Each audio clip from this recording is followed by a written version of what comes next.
What's up, Rob here from Forged Steel, coming at you with another TJ upgrade video today. If you're like me and you got an older TJ running the stock headlights, you know how ineffective or inefficient these headlights are by today's standards. I'm going to go ahead and put in these new KC headlights. All the links to everything that I'm using will be in the description below. Trying to keep it as stock as possible, so went with these H4 halogens from KC. They look pretty clean and classy. So yeah, the only things that you're really going to need for this install are obviously the KC headlights here. And then I've got a magnetic tray that I keep my hardware in as I'm taking it out of the lights. And then I got a Craftsman set here that has the T15 head that we're going to need for this. And then a little magnetic screw retriever. I did find out from some research that these screws have a tendency to drop down in there, so just in case I drop one.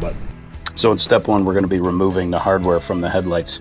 Like I said, you've got a T15 head here. You've got a total of 3 screws in the outside headlight housing.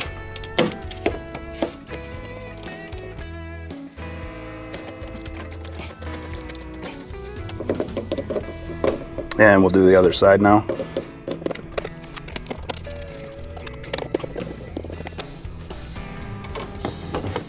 Once the screws are out, you're simply going to want to just pop these light housings out, assuming they come out easily.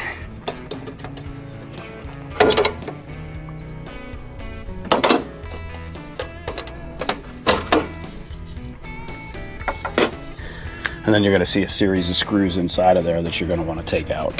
And this is where it's going to get tricky to make sure that you're not dropping these screws. And then what I'm doing to make sure that I don't actually lose these screws inside of here is getting them almost all the way out and then using my magnetic screw retriever on the screw to hold it, because it is very tricky to get your hands in there. The screw comes right out. First pro tip, oddly enough, I found one T10 in each headlight housing, so just something to pay attention to. I don't know if it's just my Jeep and the hardware and somebody replaced it, but there were 2 T15 screws and 1 T10 in each side. From there, once all the screws are out, you're just going to take this metal housing off of the top. Pretty straightforward. Put it with the other one. And then we're going to disconnect this headlight assembly.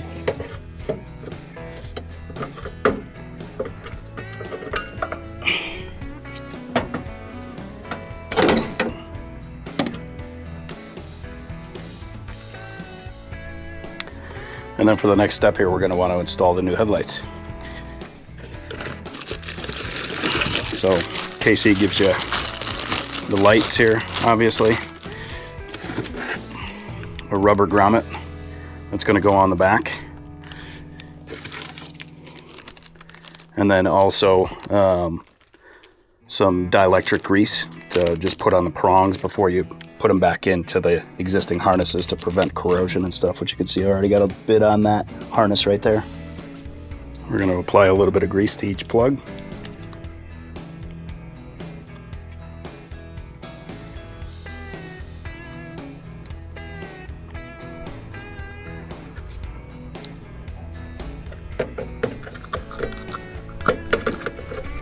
Plug the harness back in. Simple enough. And then before you fully install the light, you're going to want to make sure that it works. So we're going to go ahead and test it real quick.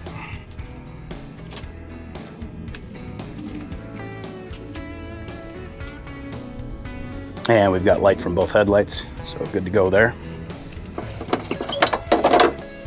We're going to pull our housing back out here. Make sure we line up the holes. So pro tip, you're going to want to use the KC logo as a straightening guide to make sure that you put the housing in correctly.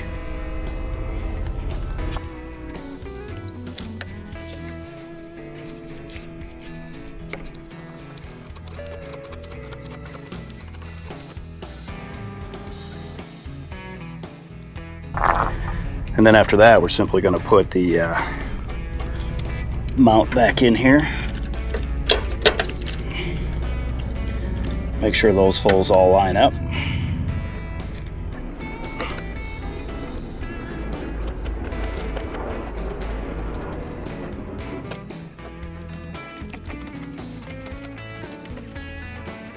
Then you're going to want to complete one of the most satisfying parts, which is peeling off the protective film. And this is how you celebrate that you now have modern lighting.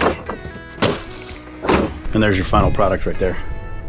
Overall, I'd say the appearance is much better than the stock. In the end of everything, it really wasn't too hard to install. Probably took about 15 to 20 minutes. So thanks for dropping by the channel. Subscribe if you want to see more TJ stuff in the future. Peace.